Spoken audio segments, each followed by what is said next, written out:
Hey, Retail Leaders, welcome back. We're continuing our chapter series on what is the World Series. Today we're going to cover chapters 3, 4, and 5. So get your books and let's pick it back up.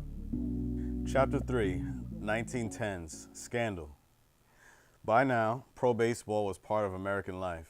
Families went to games together. Some drove there in their new family cars, usually Ford Model Ts. It was a thrilling time for Boston fans. Their team, now called the Red Sox, won the World Series in 1912, 1915, 1916, and 1918, with legendary player Babe Ruth leading the charge. In Europe, World War I had been raging since 1914. Days before the 1917 season, the United States joined England and France against the Central Powers. The U.S. government said men had to work or fight to support the war effort. That included baseball players.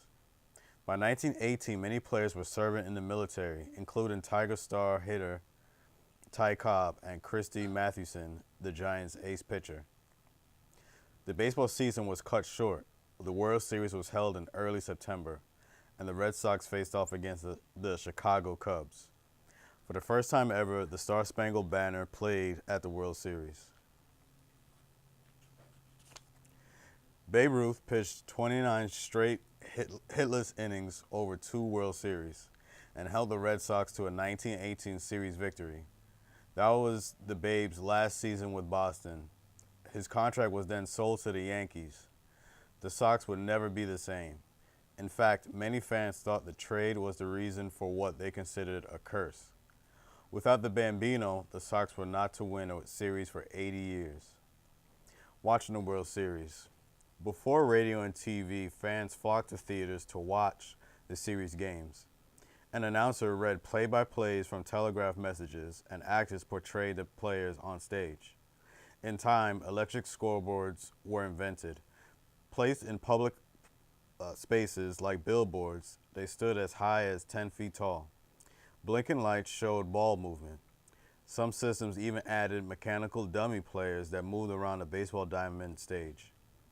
For the 1911 World Series, more New York fans, 70,000, watched a board in Times Square than actually went to the games a few miles away. After the war ended in 1918, baseball was back to business as usual. In 1919, the Chicago White Sox faced the Cincinnati Reds. Everybody was sure the White Sox would win. Their players were the best. Pitching great Eddie Cicotte led the AL in wins, and shoeless Joe Jackson, their star slugger, was an idol to millions. He was considered the greatest natural hitter ever. Cincinnati hosted the first two games. Redland Park was packed. People watched from apartments overlooking the field. Fans crowded onto nearby roofs. Boys climbed telegraph poles. Chicago lost the first game in a 9-1 rout. They lost the second one too. Cincinnati fans were thrilled but surprised. What is going on? They wondered. Nobody who followed baseball could believe it. Expert fielders were making errors. Pitching ace Eddie Cicotte couldn't throw strikes. Neither could Lefty Williams. The teams took the overnight train to Chicago for the next game the following afternoon. Back then, parks didn't have lights. Games were always during the day. Amazingly, the White Sox lost one of their first two home games. Now they were down 3-1. For Game 5, Williams was back on the mound and stronger, but then in the top of the sixth inning, the White Sox made incredible errors. First, Jackson and center fielder Happy Felsch took off after a fly ball. Somehow, the ball landed between them. Meanwhile, the batter raced around first base. Moving slowly, Felsch picked up the ball. He threw it to the second baseman, who missed the catch. The Reds soon scored their first run. 3 batters later, the Reds had only one out, and there were men on first and second. When the ball was hit deep into center field, Felsch went after it. He had caught hundreds of these kinds of balls before. Despite what happened earlier, surely this would be an easy out. Felsch dropped the ball. In fact, he dropped it twice. Finally, he threw it to the shortstop, who then fired it home to the catcher. Too late. The Reds scored another run. As the game went on, the big bats of Chicago stayed silent. The game ended with a White Sox loss 5-0. Kid Gleason, the Chicago manager, told reporters, "Something is wrong. I don't know what it is." Rumors swirled. Were the Sox losing on purpose? Were gamblers paying them to lose? In Game 8 in Chicago, Williams took the mound again. Fans still believed in him. They leaped to their feet, cheering him on. Just 15 pitches later, Williams had given up 4 hits and 3 runs. The Sox lost the game 10-5 and the series 5-3. 1 year later, 8 Chicago players were accused of fixing the series, and they were eventually banned from baseball forever. From then on, the team became known as the Black Sox. Some confessed, including Jackson. Later, Jackson insisted he was innocent and didn't understand the accusation because he couldn't read or write. Still, one story goes, a boy stopped Jackson outside the courtroom. Say it ain't so, Joe, he pleaded. Say it ain't so. Without a word, Shoeless Joe just walked away. Shoeless Joe Jackson, 1881 to 1951. Joseph Jefferson Jackson grew up in Greenville, South Carolina, the oldest of 8 children. The family was poor. Jackson never went to school. By age 6, he was working in cotton mills. Later on, he played for the company baseball teams. Jackson got his nickname when he took off his new uncomfortable cleats, hit a triple, and was called a shoeless son of a gun by a fan of the other team. After baseball, Jackson owned a dry cleaning business, a restaurant, and a liquor store. Why would these players cheat? Although they were the best team in baseball, the Sox were paid poorly. The team even charged players for cleaning their uniforms. Actually, the team was called the Black Sox even before the fix because of their dirty jerseys. These men had families, homes, and debt. Money was the reason why they cheated. But as Cicotte said later, now I've lost everything. It was one of the lowest moments in baseball history. World Series winners. 1910, Philadelphia Athletics over Chicago Cubs. Legendary manager Connie Mack took his team to the World Series 4 times in 5 years. He stayed with the team for 50 years. 1911, Philadelphia Athletics over New York Giants. 1912, Boston Red Sox over New York Giants. Game 2 is the only tie game in the history of the World Series. The game was called due to darkness. 1913, Philadelphia Athletics over New York Giants. 1914, Boston Braves over Philadelphia Athletics. 1915, Boston Red Sox over Philadelphia Phillies. 1916, Boston Red Sox over Brooklyn Robins. 1917, Chicago White Sox over New York Giants. 1918, Boston Red Sox over Chicago Cubs. After this series, the Sox waited almost a century for another World Series championship. And in 1919, Cincinnati Reds over Chicago White Sox. Chapter 4, 1920s, New York at bat. Many American homes had electricity now. More and more people drove cars. Life was easier, more fun. The roaring 20s were full of roaring good times. In baseball, Babe Ruth was making big news. In 1921, he hit a record 59 home runs in the regular season. That didn't help the Yankees in the World Series, though. They fell to the New York Giants that year in 1922. The Yankees and Giants met again in 1923 for the 3rd straight year. Will the Bronx Bombers finally defeat their foes across the river? In Game 1, it was 4-4 in the top of the 9th inning. Giant Casey Stengel was up to bat. He had a full count. He eyed the next pitch and then swung. He hit a line drive to center field. The ball rolled to the fence. Stengel ran harder than he'd ever run before. He rounded first, then second. He stumbled. "I thought my shoe was coming off," he said later. But he kept running, his arms flying every which way. Gasping for breath, Stengel finally slid home. Safe! An inside the park home run. The final score, 5-4 Giants. But the next game at the Giants' home park, the Polo Grounds, Babe Ruth hit home runs in back-to-back at-bats. The Yankees won 4-2. What would happen in Game 3? The score was tied 0-0 through the 7th inning. Then Casey Stengel came up to bat. He connected with a high fly that headed for the bleachers. This time, Stengel took his time around the bases. He held up two fingers for two homers. Then he thumbed his nose at the Yankee dugout. Rounding third, he blew the Yankees a kiss. It was the only run of the game, and it led to a win for the Giants. Those hits, those games, made Stengel famous. Nevertheless, Babe Ruth and the Yankees took the series and won the very first championship. In 1927, the Yankees won again, with a lineup so deadly it was called Murderer's Row. The Yankees swept the series in 1928 too, with Ruth getting 10 hits in just 4 games with an unbelievable .625 batting average for the series. All 3 of his hits in Game 4 were homers. Ruth wasn't the only Yankee star. Another player homered in 3 of the 4 games.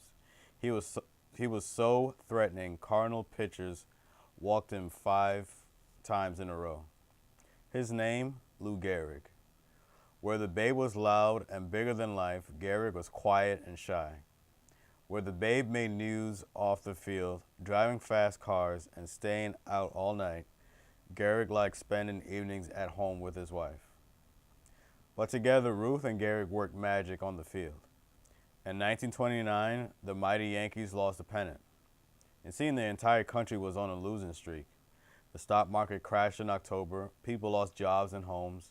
It was the start of the Great Depression. Lou Gehrig, 1903 to 1941. Gehrig was born in New York City. His family didn't have much money. His mom cleaned houses for a living, but she insisted Gehrig, an only child, go to college. Nicknamed the Iron Horse, Gehrig played 2,130 straight games despite broken bones and back trouble, a record that lasted 56 years. He played for the Yankees his entire career. In the 1928 series, Gehrig had 4 homers plus 9 RBIs. He made the Cardinals so nervous that pitchers walked him in 6 plate appearances. World Series winners.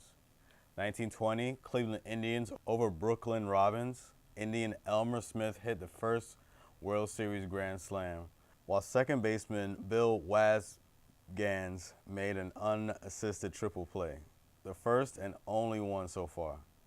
1921, New York Giants over New York Yankees, the first series game broadcast on radio. 1922, New York Giants over New York Yankees. 1923, New York Yankees over New York Giants. 1924, Washington Senators over New York Giants. 1925, Pittsburgh Pirates over Washington Senators. 1926, St. Louis Cardinals over New York Yankees. 1927, New York Yankees over Pittsburgh Pirates. 1928, New York Yankees over St. Louis Cardinals. And 1929, Philadelphia Athletics over Chicago Cubs. Chapter 5, 1930s, Dynasty. The Depression hit almost every American. Millions were out of work. Bread lines, where people waited for free food, stretched for blocks. But fans kept attending ball games. It was a way to forget their troubles. And of course, there was still the Babe. The 1932 series saw one of baseball's legendary moments. That year, Babe Ruth and the Yankees faced the Chicago Cubs. They won 2 games in New York. For Game 3, they moved to Chicago, where angry Cubs fans threw fruit at Ruth. In answer, he hit a 3-run homer in the first inning. In the 5th, with the score tied, Ruth came up to bat again. Now some Cubs players yelled insults too. The Cubs pitcher threw a strike. Ruth turned to the Cubs dugout and held up one finger. That was 1 strike. 2 balls followed. Then came another called strike. Ruth held up 2 fingers. 2 strikes. Was he taking the strikes on purpose? Before the next pitch, Ruth seemed to point to center field, calling his shot. That meant he was pointing where the ball would go. The ball came toward Ruth. Ruth swung. The ball soared. It flew over the pitcher, over center field, into the bleachers for one of the longest hits ever at Wrigley Field. People thought it went right where Babe had pointed. Ruth circled the bases, clasping his hands over his head in victory. Newspapers spread the story of the called shot. When asked if he called the home run, Ruth didn't really answer the question, saying, "It's in the papers, isn't it?" Later, he admitted he held up the finger to show he had one strike left. "I never knew anybody who could tell you ahead of time where he was going to hit a baseball," he added. Right after that famous hit, Lou Gehrig homered too. The Yankees swept the series. It would be Babe Ruth's last. Lou Gehrig always played in Ruth's shadow. And now, with Ruth gone, another Yankee took the spotlight. In 1936, Joe DiMaggio teamed with Gehrig. He led the Yankees to 4 straight championship titles. The Yankees were a baseball dynasty. Sadly, Gehrig's career ended in 1939. Early in the season, it was clear something was wrong. He couldn't hit, he couldn't field. The reason was that he had developed a rare muscle disease. That summer, Gehrig was honored at Yankee Stadium. In his famous speech, thanking fans, he said, "Today, I consider myself the luckiest man on the face of this earth." He died 2 years later, just weeks before he could have turned 38. Even without Gehrig, the Yankees ruled Depression-era America. They were appealing, clean-cut. DiMaggio seemed like a movie star. Joe DiMaggio, 1914 through 1999. Giuseppe Paolo DiMaggio became another Yankee superstar. He grew up in San Francisco with 4 brothers and 4 sisters. Their father, a fisherman, wanted the boys to follow in his footsteps. But Joe had another idea, baseball, and so did his brothers, Vince and Dominic. They played pro ball too. DiMaggio's 56-game hitting streak for the Yankees made him a baseball star. But his style and grace off the field made him a celebrity. The great love of his life was actress Marilyn Monroe. And though they were divorced when she died, DiMaggio sent roses to her grave 3 times a week for 20 years. But for 1 year, in 1934, a very different team took center stage, the St. Louis Cardinals. Most of these men, like brothers Paul and Dizzy Dean, had grown up poor, without much education. They were a bunch of quarreling, messy oddballs who enjoyed practical jokes. Players threw water balloons from windows and pretended to fight in hotel lobbies. The Gas House Gang, 1934 St. Louis Cardinals. The 1934 Cardinals were called the Gas House Gang. Most likely the team was named for gas houses, factories that turned coal into gas. These foul-smelling factories were in poor, rough neighborhoods. And maybe that's how the Cards saw themselves, poor and rough. Still, the Cards made it to the World Series against the Detroit Tigers. The Cards had fun. During one home game, Dizzy played the tuba for fans. After 3 games, they were up 2-1. Game 4 was in St. Louis. In the bottom of the 4th inning, the score was Detroit 4, St. Louis 3. But the Cards had men on first and third. In a surprise move, Dizzy came out to first base to pinch run. He bowed. Fans went crazy. The next Card at bat hit a grounder. While Dizzy raced towards second, the Detroit second baseman tried for a double play. He threw the ball, which struck Dizzy hard, on the forehead. He fell to the ground, knocked out. The crowd fell silent. Teammates carried Dizzy off the field. His brother Paul took him to the hospital. Later, Dizzy joked, "The doctors x-rayed my head and found nothing." The Cards lost the game 10-4. After the 2 teams split games 5 and 6, the clincher was held in Detroit. Fans packed in the wooden bleachers built just for the series. With Dizzy back on the mound, the Cards were up 7-0 after 6 innings. Card Joe Medwick ran to third on a triple. He collided with Tiger Marv Owen. The 2 started to fight and had to be pulled apart. Angry fans threw fruit, potatoes, anything they could find at Medwick. Attendance cleared the field, but it happened again and again. Finally, the baseball commissioner ordered Medwick to leave the game. It didn't hurt the Cards. They scored 4 more times for an 11-0 rout. The few fans left had a pillow fight with seat pads. It was a fitting end to a World Series won by the Gas House Gang. World Series winners. 1930, Philadelphia Athletics over St. Louis Cardinals. 1931, St. Louis Cardinals over Philadelphia Athletics. 1932, New York Yankees over Chicago Cubs. 1933, New York Giants over Washington Senators. 1934, St. Louis Cardinals over Detroit Tigers. 1935, Detroit Tigers over Chicago Cubs. 1936 and 1937, the New York Yankees over New York Giants. 1938, New York Yankees over Chicago Cubs. 1939, New York Yankees over Cincinnati Reds. Well, that is it, readers. We just covered chapters 3, 4, and 5. Remember, in chapter 3, we learned about the Chicago White Sox and their scandal they had with fixing games. Chapter 4, we learned about the New York Yankees bringing on Babe Ruth. And chapter 5, we stay under the story of the Yankees. We learn more about their winning ways and also 2 other superstars that came into the fold with Joe DiMaggio and Lou Gehrig. Now, you don't want to miss our next chapter series episode. The next one is looking really good, and I don't want you guys to miss it. Now, remember that young readers are tomorrow's leaders. Peace. Hey guys, if you enjoy the content you find on this channel, I ask that you like, subscribe, and comment.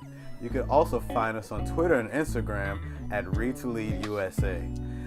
Please share this out with your friends, family members, especially if if they have young children, as we are doing our part in helping our young readers get better at reading.